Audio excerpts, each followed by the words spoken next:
far as people stepping up, obviously there's just too many people to thank.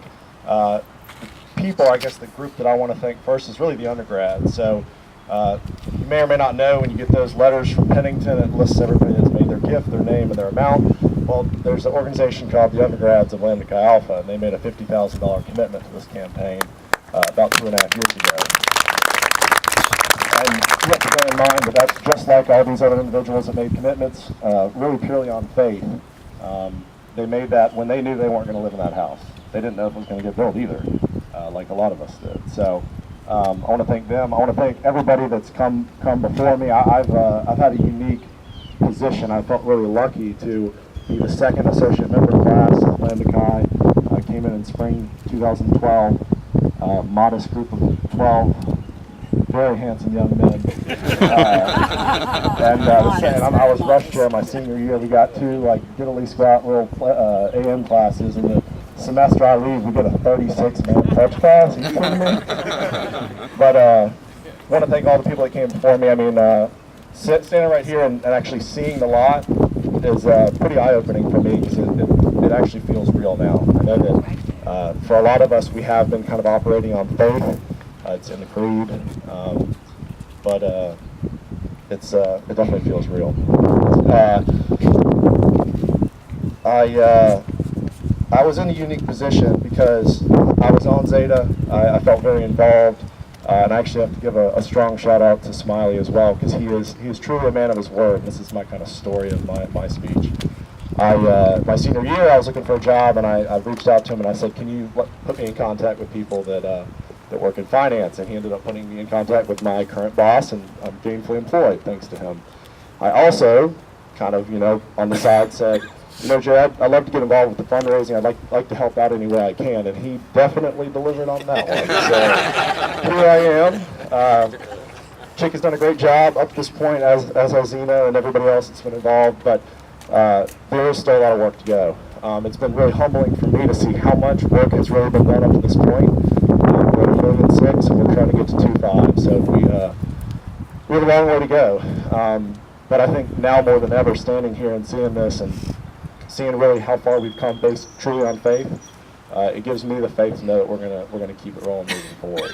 So I think I have one call to action for all of you. A lot of the individuals sitting here have already made commitments. They've already cut checks. They've already really put their skin in the game.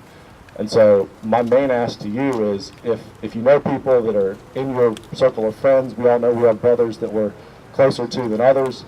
If you are a recent graduate and you don't have the financial capability, get together and make a group gift, do something like that. Get creative with it. But if you're one of the older alumni, reach out to the folks that you either haven't been in contact with. I mean, you can tell we all seem like a nice, tight-knit group now, but Bob made some calls to people he didn't know. I mean, they were brothers, but there was a bit of risk there. So reach out to the folks that haven't made a gift. Accelerate your gift. And just help us finish this one out. So thanks, everybody. And now we're going to hear from Carl and Mike on how we're actually going to build the house.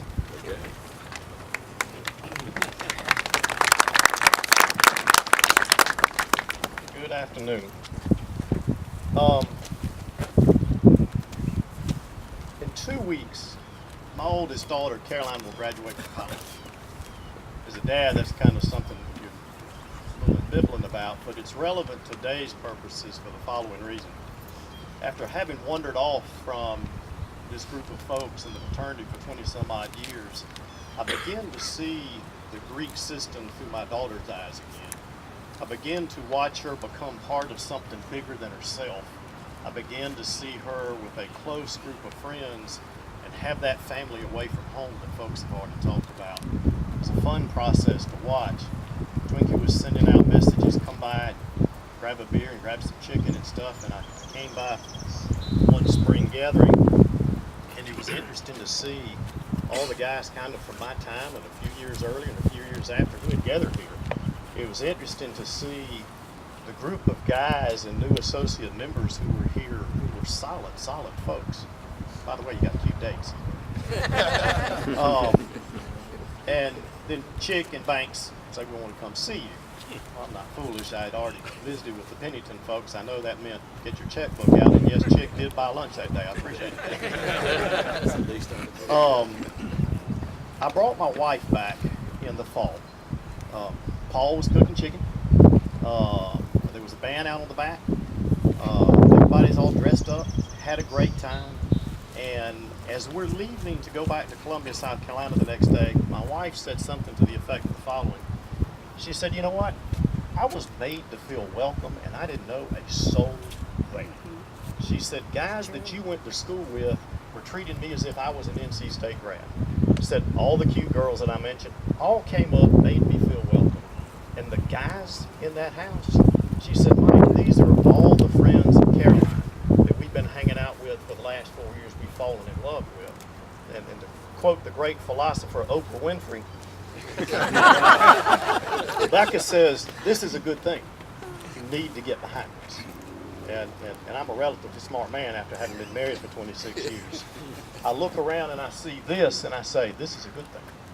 I look around and I see this. I say, this is a great thing. I'll read off, and if you're here, please stand up. If you're not here, you can continue to sit down. But we had my adjunct and advice on the telephone building committee, Zeno Widley, Carl Winstead, Rick Bynum, nobody's standing up, Mark Jenkins, Michael Banks Gwynn, Greg Leach, Billy Pruden, Ken Newell, Dave Bennett, he's still always going to be Kermit, Bob Newell, Lassiter, Mark Ashness, David Allen, and Chris Williford. Carl, I'm going to jump in and take some of your thunder because I know you said you wanted to mention some folks and continue with your comments in that vein when you do. I'd be remiss if I didn't say something. You know, as a committee, our job's to kind of stay out of the way. We had 2 conference calls. We had a meeting in Carl's office one day. We've had 2 lunches with a group of folks, and everyone knows kind of the old adage and joke, it was zebra is a horse built by a committee. And I promised Carl the committee wasn't going to design and build this building. Carl says, I didn't really think that meant you were going to disappear for vast periods of time. I'd be remiss if I didn't mention the 4 horsemen. I had the opportunity last fall to sit down with Bill Pruden. It was Billy Pruden back in college, but Bill, where are you? And who's done work with Carl before, who had been involved in one of the sorority houses, who said, don't worry about it. We got this. You know, this is not rocket science, and kind of my words, not his, but we can make this happen. This team works together before. We're going to be okay. Then I got in my car and I headed